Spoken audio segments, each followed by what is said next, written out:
آج ہم کراچی بار ایسوسی ایشن میں آئے ہیں اور سب سے پہلے ہم شکر گزار ہیں نعیم قریشی صاحب، عامر نواز صاحب اور ان کی پوری ٹیم کے کہ انہوں نے ہمارا بہت اچھا استقبال کیا. اور فلسطین کے حوالے سے اس وقت جو پوری دنیا میں ایک غم و غصہ موجود ہے اسرائیل کی درندگی کے خلاف، اور اسرائیل کو سپورٹ کرنے والی جو قوتیں ہیں خاص طور پر امریکہ اس کے خلاف، اس کے لیے جو جد و جہد کی جا رہی ہے مظلوم فلسطینی عوام کے لیے اور قبلہ اول کی آزادی کے لیے، اس جد و جہد کو آپ نے سپورٹ کی. رات تقریباً 2 بجے ہمارے وقت کے مطابق اسرائیل کی طرف سے جنگ بندی کا، سیز فائر کا اعلان کیا گیا، اور مصر کی طرف سے یہ چیز سامنے آئی کہ اسرائیل نے یک طرفہ طور پر جنگ بندی کی ہے. بعد ازاں حماس نے بھی پھر اس کے بعد سیز فائر کا کہا. یہ اس دفعہ جو کچھ بھی واقعات رونما ہوئے یہ تسلسل ہے 73-74 سال کا. حقیقت یہ ہے کہ اسرائیل کا جو وجود ہے یہ ایک غیر قانونی ناپاک وجود ہے جو عالم اسلام کے قلب میں، عالم عرب میں لا کر اس کو جو ہے وہ زبردستی بٹھایا گیا ہے. اور ہم سب جانتے ہیں کہ 1897 میں جو صہیونی تحریک شروع کی گئی تھی اس کے مقاصد بہت واضح طور پر تھے کہ وہ ایک گریٹر اسرائیل بنانا چاہتے ہیں، اور اس گریٹر اسرائیل میں ان کے منصوبے میں نیل اور فرات اور اس کے درمیان کے تمام علاقے، اور جس میں ان کے منصوبوں میں تو مدینہ کی ریاست بھی شامل ہے. اب آپ سوچیں کہ اتنے ناپاک عزائم کے ساتھ واضح طور پر اسرائیل یہاں موجود ہے، اور پھر پوری دنیا کے یہودیوں کو وہاں لا کر بسایا گیا. اسرائیل کے لوگ یہ کہتے ہیں کہ ہمارا دعویٰ ہے کہ یہ ہمارا مقام ہے، لیکن تاریخ یہ بات بتاتی ہے کہ تقریباً نبی پاک صلی اللہ علیہ وآلہ وسلم کی آمد سے بھی تقریباً 2000 سال پہلے بھی جو مقامی لوگ آباد تھے عرب کے اور اس فلسطین کے اور ان تمام جگہوں کے جو اس وقت خطہ زمین ہے، تو یہ یہودی تھے. انہوں نے زبردستی، ظاہر اس وقت کی بنی اسرائیل، اور انہوں نے زبردستی 1300 قبل مسیح میں مقامی لوگوں کو بے دخل کیا تھا، ان کا قتل عام کیا تھا. اور یہ وہی بنی اسرائیل ہے کہ جس میں بار بار اللہ رب العالمین نے انبیاء کرام کو مبعوث فرمایا، لیکن انہوں نے ہمیشہ ناشکری کی. ان کو نعمتوں سے نوازا گیا، انہوں نے اللہ کی ناشکری کی، اللہ سے بغاوت کی، نبیوں کو قتل کیا. یہ ان کی ہسٹری ہے، اور اس کی پاداش میں ان کے ساتھ اللہ تعالیٰ نے ان کو بہت ساری تنبیہات اور عذابوں سے بھی اللہ تعالیٰ کی طرف سے آئے ان کے اوپر، لیکن یہ نہیں سدھرے اور آج تک نہیں سدھرے. 1300 سال قبل مسیح پہ انہوں نے وہاں آ کر قبضہ کیا تھا. اور عجیب بات ہے کہ جس طرح امریکہ نے 2 کروڑ ریڈ انڈینز کو قتل کر کے امریکہ بنایا ہے، تو اسرائیل جو اس وقت بنی اسرائیل تھے انہوں نے بھی مقامی لوگوں کو قتل کر کے تہس نہس کر کے وہاں پر جو ہے وہ اپنا اقتدار قائم کیا تھا. پھر اس کے بعد 4-5 صدیوں کے بعد سیریا کے لوگوں نے ان کو وہاں سے بے دخل کیا. پھر یہ دوبارہ آئے، پھر انبیاء کرام علیہ السلام مبعوث ہوتے رہے. حضرت سلیمان علیہ السلام کے زمانے میں یہاں پر معبد بنا کل سلیمانی، لیکن بعد ازاں انہوں نے پھر اسی طرح کا سلسلہ جاری رکھا. پھر تاریخ میں ایسا بھی ہوا کہ ان یہودیوں کو تہس نہس کر دیا گیا. بخت نصر کے زمانے میں بھی یہی کام ہوا، بعد میں بھی یہی کام ہوا. اور جب رسول پاک صلی اللہ علیہ وسلم نے اپنی دعوت کا آغاز کیا مکہ المکرمہ میں اور مدینہ میں اسٹیٹ قائم کی، تو اس وقت جو ہے ان کا وجود نہیں ہوتا تھا. یہ حضرت عمر فاروق رضی اللہ تعالیٰ عنہ تھے کہ جنہوں نے ان کو اتنی اجازت دی تھی کہ یہ رہ سکیں، لیکن یہ ہمیشہ احسان فراموش رہے ہیں. چونکہ مسلمانوں کا یہ طریقہ رہا ہے کہ وہ کبھی بھی اقلیتوں کو بحیثیت اقلیت کے مارتے نہیں ہیں، بلکہ ان کو تمام سہولتیں فراہم کرتے ہیں. ان کو عبادت کی آزادی ہوتی ہے، ان کو بنیادی انسانی حقوق اسلام عطا کرتا ہے. آج بھی جو ہے وہ اسلام کے یہ زرعی اصول موجود ہیں، لیکن یہ ان کا ظرف تھا کہ انہوں نے کبھی بھی اسلام اور مسلمانوں کو کہ یہ دوست نہیں ہو سکے، اور انہوں نے ہمیشہ سازشیں کی. پھر اس کے بعد آپ نے دیکھا کہ بعد میں حالات ادھر ادھر ہوتے رہے، پھر یروشلم کے اوپر صلیبیوں کا قبضہ ہوا، اور بعد ازاں صلاح الدین ایوبی نے جو ہے یروشلم کو فتح کیا، بیت المقدس کو آزاد کروایا۔ اور یہ بھی ایک حقیقت ہے کہ اس وقت بھی جو ہے وہ ان لوگوں کا کوئی اس طرح کا اثر نہیں تھا۔ ترک سلطان سلیم، میں اس لیے تاریخی حقیقت بتا رہا ہوں کہ لوگوں کو جھوٹ بول کر یہ دھوکہ دیتے ہیں، پروپیگنڈا ان کے پاس ہے، دنیا کا میڈیا ان کے قبضے میں۔ سلطان سلیم کے زمانے میں وہ ان کی تمام چیزیں جو ملیہ میٹ ہو چکی تھیں، کچرے کے ڈھیر بنے ہوئے تھے، اس میں سلطان سلیم کے علم میں جب یہ بات آئی کہ ان کی دیوار گریہ موجود ہے، تو اس نے اس دیوار گریہ میں ان کو عبادت کی اجازت دی، اور یہ پھر پوری دنیا سے آ کر عبادت کرتے تھے، اتنی ان کو اجازت تھی۔ لیکن انہوں نے اس احسان کو بھی جو تسلیم نہیں کیا اور سازشیں کرنا شروع کی ترک سلطنت کے خلاف، اور ان کے جو پیٹرن تھے، جو ان کے سرپرست تھے، وہ برطانیہ اس وقت تھا۔ آپ کو یاد ہے کہ برطانیہ کا دعویٰ تھا کہ ہمارا سورج جو ہے وہ غروب نہیں ہوتا ہماری سلطنت میں، لیکن انہوں نے ترکوں کو، یعنی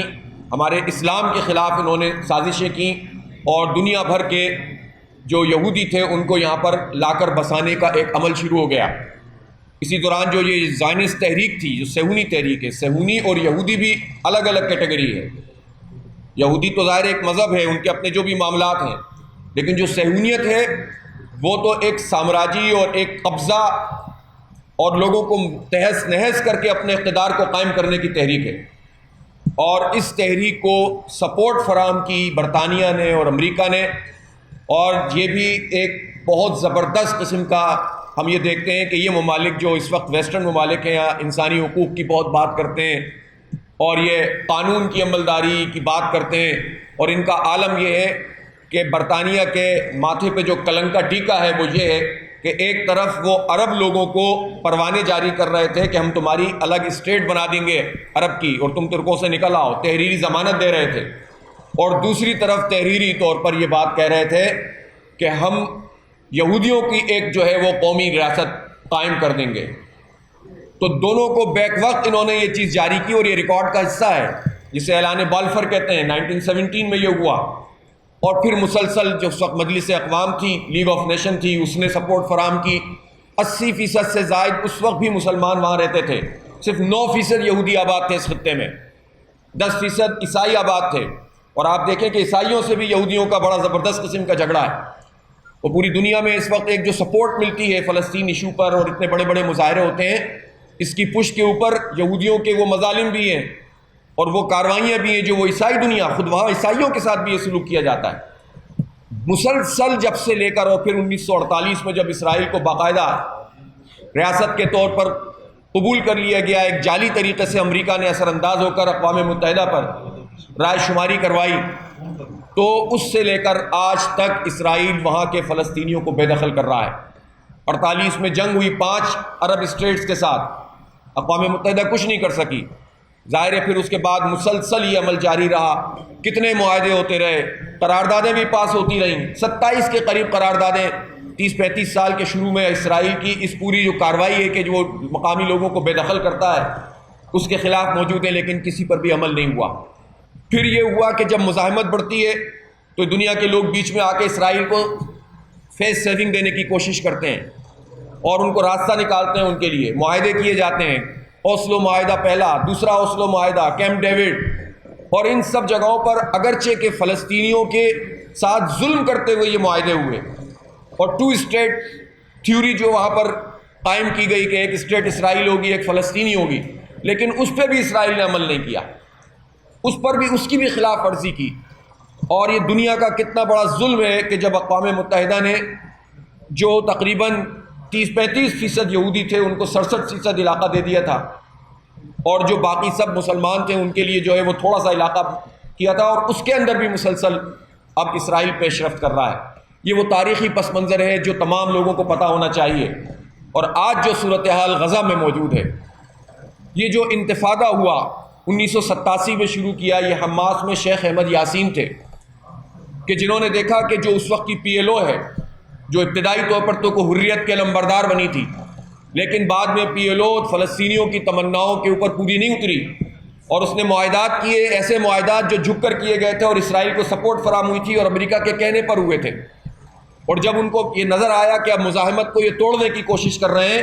تو وہاں انتفاضہ شروع ہوا، اور شیخ احمد یاسین کی قیادت میں فلسطین کے جو نوجوان تھے، لڑکے اور لڑکیاں تھیں، وہ اٹھ کر کھڑے ہوئے،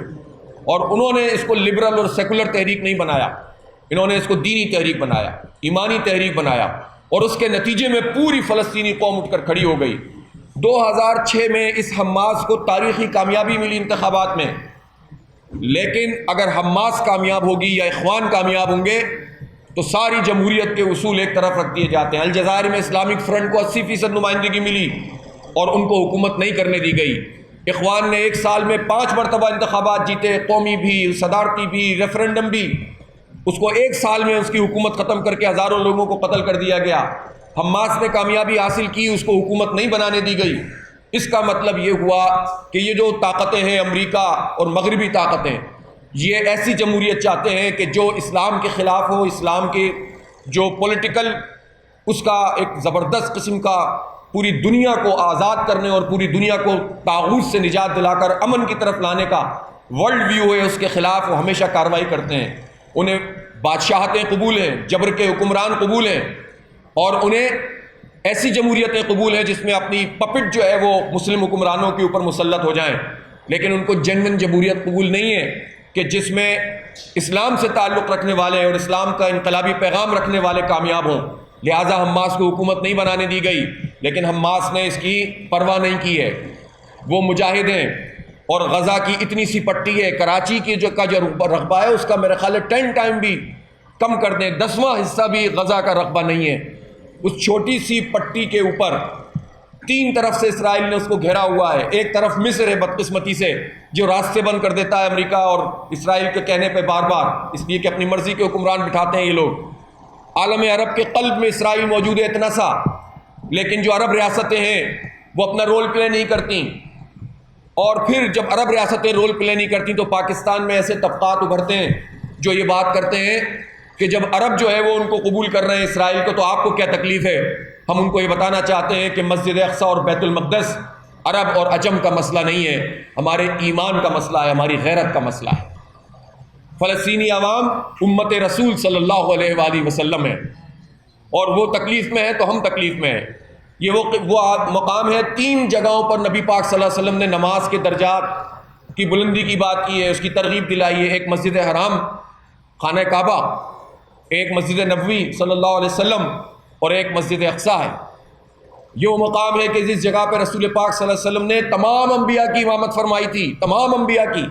اور پھر معراج پر تشریف لے گئے تھے،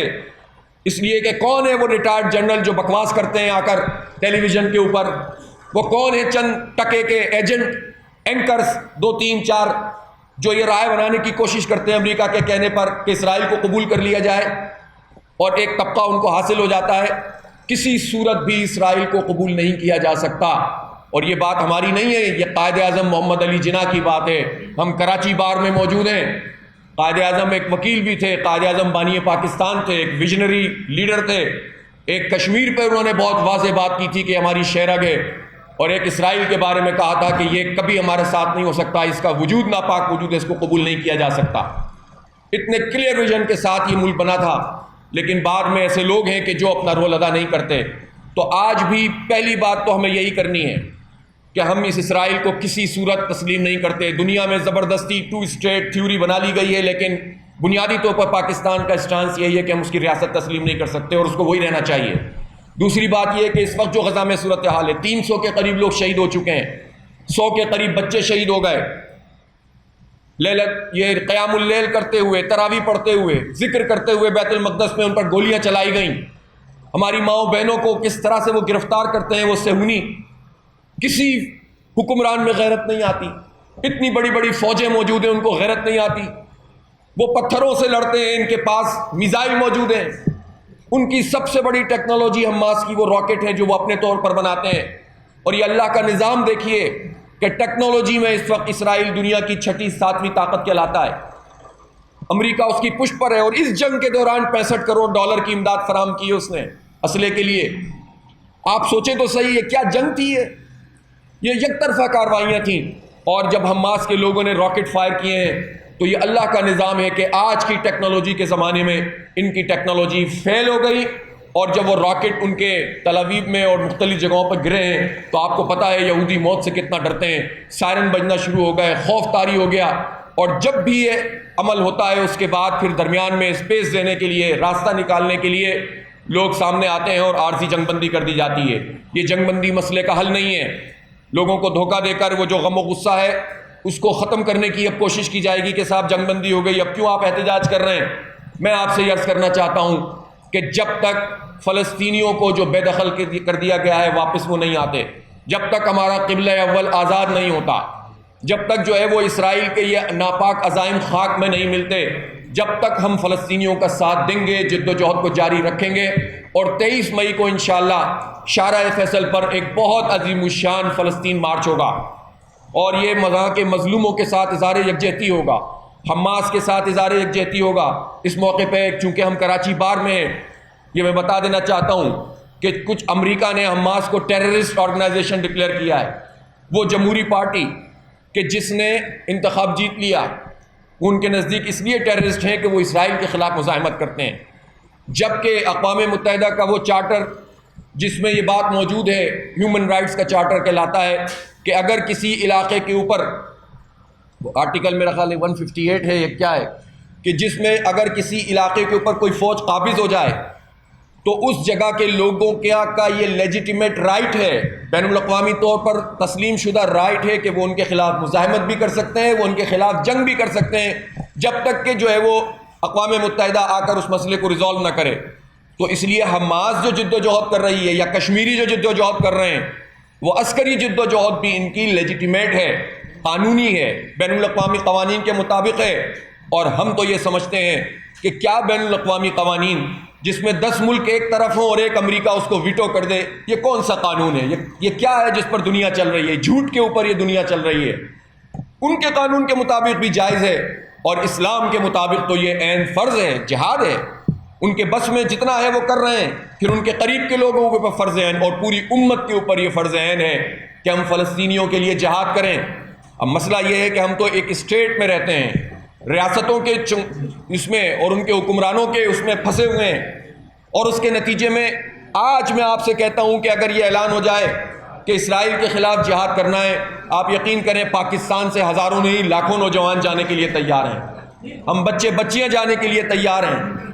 پورے عالم عرب سے لوگ نکلنے کے لیے تیار ہیں، لیکن جو تیار نہیں ہے وہ نہیں ہے جن کے پاس طاقت ہے، جن کے پاس حکومت ہے۔ کہتے ہیں معیشت تباہ ہو جائے گی، یہ کہتے ہیں کہ حالات بگڑ جائیں گے۔ ہم یہ بتا دینا چاہتے ہیں کہ معیشت کا ڈراوا دکھا دکھا کر آپ نے آج ہمیں برباد کر کے رکھ دیا ہے۔ یہ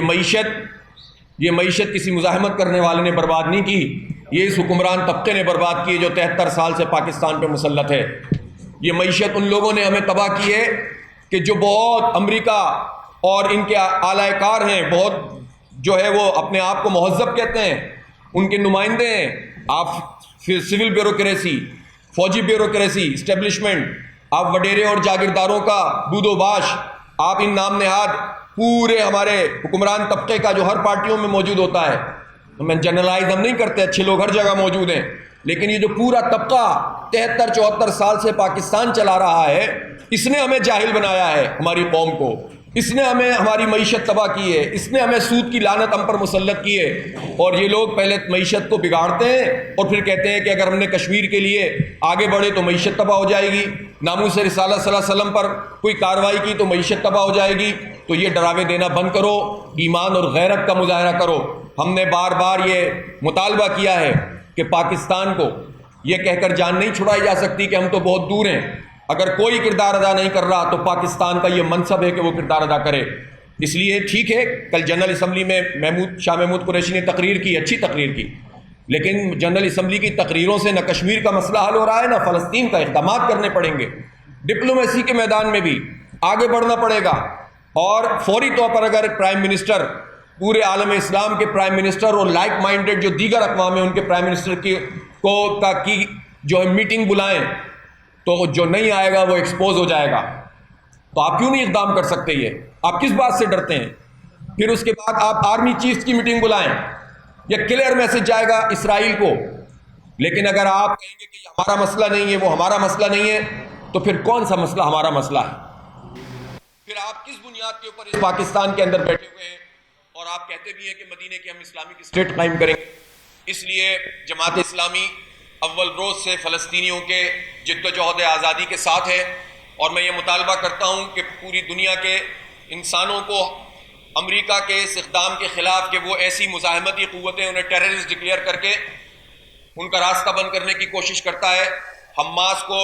پوری طرح سے ریکگنائز ہونا چاہیے۔ اور یہ تو اللہ کا نظام ہے، ایک طرف وہ ٹیررسٹ بھی ڈکلیئر کرتے ہیں، کل بھی جس جنگ بندی کے معاہدے کی بات ہو رہی ہے وہ اسرائیل اور محمود عباس کے درمیان نہیں ہوا ہے، وہ فلسطین کے اتھارٹی کے درمیان نہیں، وہ اسرائیل کی ایک بڑی طاقت، جس پر دنیا کی سب سے بڑی طاقت جس کے ساتھ ملی ہوئی ہے، اس کے اور پتھروں سے لڑنے والے حماس کے درمیان ہوا ہے۔ فَاعْتَبِرُوا يَا أُولِي الْأَبْصَارِ وَتُعِزُّ مَن تَشَاءُ وَتُذِلُّ مَن تَشَاءُ بِيَدِكَ الْخَيْرُ إِنَّكَ عَلَىٰ كُلِّ شَيْءٍ قَدِيرٌ۔ امریکہ پوری قوت کے ساتھ افغانستان میں آیا، تباہ و برباد اس نے کر دیا، انہی طالبان کے ساتھ، افغان طالبان کے ساتھ معاہدہ اس کو کرنا پڑتا ہے، ناک رگڑنی پڑتی ہے۔ تو اللہ تعالیٰ آج کے زمانے میں بھی دکھا رہا ہے کہ ایمان ٹیکنالوجی کو شکست دیتا ہے، غیرت جو ہے طاقت کو چیلنج کرتی ہے اور سرخرو ہوتی ہے۔ وہ بچے ہمارے شہید ہو گئے، وہ واپس نہیں آ سکتے، لیکن فلسطین کے عوام میں ہمیشہ سے وہ اپنی قربانیاں دے کر اس مسئلے کو، جو امت کا مسئلہ ہے، پوری دنیا میں نمایاں کرتے ہیں۔ انہوں نے اپنی مزاحمت، کل میری وہاں غزہ کے لوگوں سے بھی الحمدللہ بات ہوئی رات کو، اور جہاں جہاں بھی ممالک میں ان کی لیڈرشپ موجود ہے، اللہ کا شکر ہے، جماعت اسلامی کے اسلامی تحریک ہے، ہماری کمیونیکیشن رہتی ہے، تو وہ اتنے پرعزم تھے اور انہوں نے واضح طور پر کہا کہ ہم اگر جنگ بندی کر بھی رہے ہیں تو ہم نے اپیل نہیں کی ہے، اور دوسری بات یہ ہے کہ ہم اپنی مزاحمت کو ختم نہیں کریں گے، ہماری ریزسٹنس موومنٹ جاری رہے گی، ہم قبلہ اول کی آزادی تک جنگ لڑتے رہیں گے۔ اور لوگوں سے کہا کہ جو لوگ بھی ہمارا ساتھ دے رہے ہیں، انہوں نے بہت شکریہ ادا کیا کہ آپ اتنا یہاں پر احتجاج کر رہے ہیں، اور ہمیں امید ہے کہ انشاءاللہ جو اتوار کا پروگرام ہے یہ ہم اس سے زیادہ جذبے کے ساتھ انشاءاللہ کریں گے آپ لوگوں کے تعاون سے۔ اور ہم نے یہ بار بار بات کہی ہے کہ میزبان صرف جماعت اسلامی ہے، یہ جو مارچ ہے یہ 3 کروڑ کراچی جو عالم اسلام کا سب سے بڑا شہر ہے اس کا ترجمان مارچ ہوگا، یہ پاکستان کا ترجمان، اور یہ پوری امت کی طرف سے ایک نمایاں، اور اب تک جتنے احتجاج ہوئے ہیں انشاءاللہ دنیا میں سب سے بڑا احتجاج ہوگا۔ اور میری آپ سے درخواست ہے کہ بلا کسی تفریق کے، جس طرح نعیم بھائی نے کہا کہ ہم اس وقت پارٹی پالیٹکس، کوئی زبان کی بنیاد پر، یا ایون میں آپ سے کہتا ہوں کہ جو اقلیتی لوگ ہیں وہ بھی ہمارے ساتھ شانہ بشانہ ہیں، اور ہمارا یونس فون صاحب یہاں بیٹھے ہوئے ہیں، ہمارے اقلیتی ونگ کے صدر ہیں، اور بھرپور طریقے سے فلسطین کے لیے اور کشمیر کے لیے یہ آگے بڑھ کر کام کرتے ہیں۔ یہ انسانیت کے حوالے سے بھی، اور اس جو ظلم وہاں پر اس کے خلاف بھی، اور قبلہ اول کی آزادی کے حوالے سے جو تحریک ہے، اس کے لیے ہمیں ایک نمائندہ اجتماع کرنا ہوگا۔ آج بہت بڑے پیمانے پہ ہزاروں کی تعداد میں مظاہرے ہوں گے، لیکن اتوار کو جو مارچ ہوگا اس میں ہم نے علماء کرام، تمام مکاتب فکر کے، ہم آپ کے پاس آئے ہیں، ہم ڈاکٹرز، انجینئر، طلبہ، مزدور سب کے پاس پہنچ رہے ہیں، نوجوانوں سے کہتے ہیں، اور یہ لیفٹ رائٹ کی تقسیم پیدا کر کے لوگ سچویشن کو کنفیوز کرنا چاہتے ہیں۔ اب لیفٹ رائٹ کا چکر ختم ہو گیا ہے، حق اور باطل کی لڑائی ہے، اس میں لوگوں کو حق کے ساتھ کھڑا ہونا چاہیے۔ وہ پرانے نظریات سب ہل مل ہو گئے، جو لیفٹ تھے وہ رائٹ ہو گئے، جو رائٹ تھے وہ لیفٹ ہو گئے، جو روسی تھے وہ امریکنائزڈ ہو گئے، اب کچھ بھی نہیں بچا۔ اب تو حق اور باطل کی جد و جہد ہے، جو حق کے لیے سب سے آگے ہیں وہ مزاحمتی قوتیں حماس کی ہیں، وہ کشمیر کی ہیں، ہمیں ایسی قوتوں کو سپورٹ کرنا چاہیے اور ان چکروں میں نہیں پڑنا چاہیے۔ میری آپ سے درخواست ہے کہ بھرپور شرکت کریں، اگر بار کے وکلاء بڑی تعداد میں وہاں پر آئیں گے تو انشاءاللہ اس مارچ کی اور اس بہت زبردست قسم کا جو ڈیمونسٹریشن ہے اس کی شان بڑھے گی، پوری دنیا کو میسج جائے گا۔ اللہ تعالیٰ نے انسانوں کے اجتماع میں طاقت رکھی ہے، قوت رکھی ہے، کفر پر اس سے ہیبت طاری ہوتی ہے، جد و جہد کرنے والوں کے حوصلے بڑھتے ہیں، ان کے اندر عزم پیدا ہوتا ہے، اور سب سے بڑھ کر یہ ہے کہ کچھ بھی نہ ہو تو ہم تو اپنا فرض ادا کریں کہ جب ہمارے بچوں کے اوپر بم گرائے جا رہے تھے تو ہم کیا سڑک پر نکل کر اپنے آپ کو یہ بھی بتانے کے قابل نہیں تھے کہ ہم ایک بہت بڑا مارچ کر کے ان سے اظہار یکجہتی بھی کر سکتے ہیں۔ آپ لوگوں سے انشاءاللہ وہاں ملاقات ہوگی۔ بہت بہت شکریہ، آپ نے عزت افزائی فرمائی۔ جزاک اللہ، واخر دعوانا الحمدللہ رب العالمین۔